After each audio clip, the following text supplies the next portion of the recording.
All right, so we live off the grid. Now, what does that mean? That means different things to different people. It could just mean that you live in the middle of the woods and you are self-sustaining by growing your own food and hunting your own animals and having your own well and stuff like that. But in the technical sense of the term, being off-grid means you're off the power grid.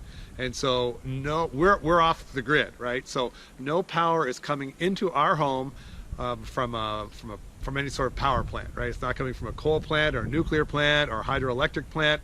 All of our power is self-made here. So you can see the solar panels over my shoulder, and so that's where a lot of our power comes from. It comes from our sun. It comes from the sun, and then we have to turn that sun power into power that we can actually use in our home.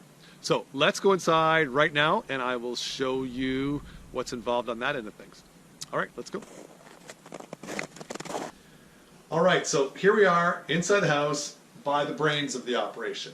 Now, I actually have two arrays of solar panels. The one we were just at is the ones that are on top of the hay shelter. I put those in a few years after I installed the original ones back in like 2003, which are on the roof on the back of the house. All right.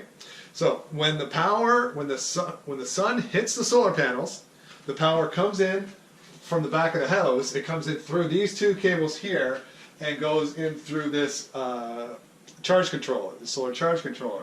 And then there's two lines coming in here that go in from the hay shelter to this charge controller.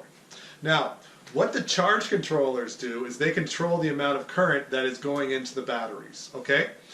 The best way for me to understand electricity is to think of electricity as water and to think of the batteries as the bucket that the water is in, right? So the more water you have in the bucket, the more power you have. But think about filling a bucket with a fire hose, right? You got this great big fire hose, and you're blasting water into the bucket. What happens when you're blasting water into the bucket and then you turn off the water? The bucket's not going to be full, right? Because so much is splashing out.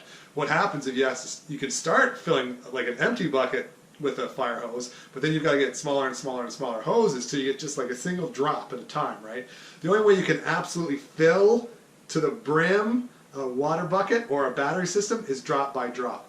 So that's what these charge controllers do. They control the amount of sun that's going in, so it's just not always a fire hose, and once the batteries start to get full, they ease off on the power, and so that at the end, they're just putting in drop by drop. All right, so let's go look at the batteries, and you can see what I'm talking about there. All right, and then from the charge controller on the other side of that wall comes the DC power that charges the batteries. Okay, so the batteries are right here, and what you can see is that we've got essentially 4 batteries. 1, 2, 3, 4. Each battery is made up of 3 2-volt cells. So we got 2 volt, 2 volt, 2 volt, which equals 6 volts. So 6 plus 6 is 12, plus 6 is 18, plus 6 is 24. So this is a 24-volt battery bank that has about 1,200 amp hours of current residing within it. All right. So again, the power comes from the solar panels through the charge controllers to charge the batteries, and it also goes out the other way. We'll go there in a second to through the inverter to run the house. Now, here's the thing: it's not always sunny, is it? Right? Especially here in Canada, especially in the winter. So we need another way to charge the batteries, because an off-grid home isn't powered by the sun. An off-grid home is actually powered by batteries. All right. So how are you going to charge the batteries in the winter when you're using a lot of power, when the days are short, and when there's no sun? So in the winter, we have to rely on this generator here, which is pretty cool. It's a custom-made generator. It's a Kubota diesel engine that's running this monster 6 kilowatt inverter there, and so that produces the power. It's actually AC power that goes in through our inverter, which is converted into DC power and comes back to charge the batteries. But I will show you how that works when we go back on the other side of the wall to the brains of the system. All right, let's go over there now. All right, so we know that we've got a 24-volt system, and we've got a 1,200 amp hour battery bank. All right, so that 1,200 amp hour is what powers the house. All right, that's the current that powers the house. So the juice from the batteries comes in through these two big monster cables into the DC disconnect.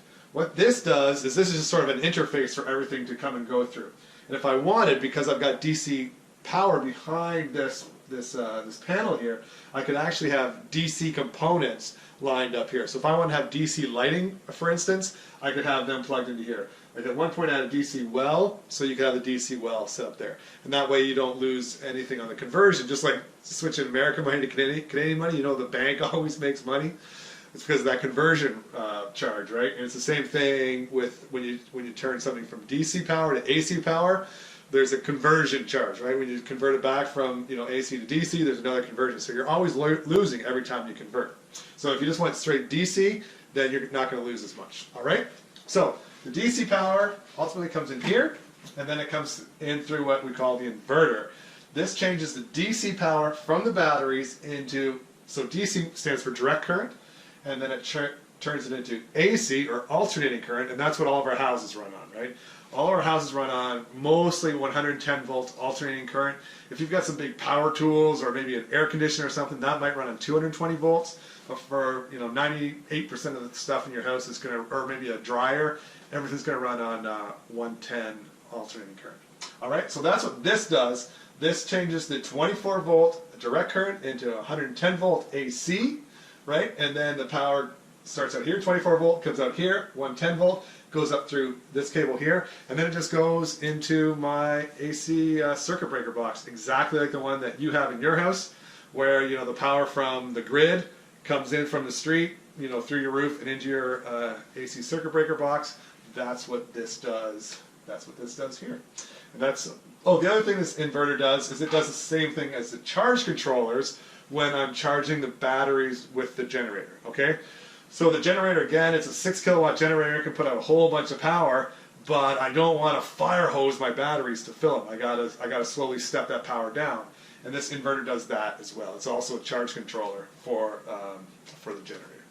All right, and that's it. And then after the AC circuit breaker box, my house is exactly the same as yours. So like we have weddings here. I got a 55-inch TV. I got stereo surround sound. We've got a dishwasher. We're going to have a swimming pool this summer. We had a swimming pool before. Like, our house is, for all intents and purposes, pretty normal. If you didn't know we were off-grid, and I didn't tell you, there's a good chance that it would take you a couple days to figure it out, especially if you're here in the summer. In the winter, you would know we're off-grid because we have to run the generator every day to power the batteries, but in the summer, you would have no idea. All right, so that's the Ark and how our solar power system is set up so that we can live a normal and comfortable life here. All right, guys, that's it. Have any questions? Leave a message. All right.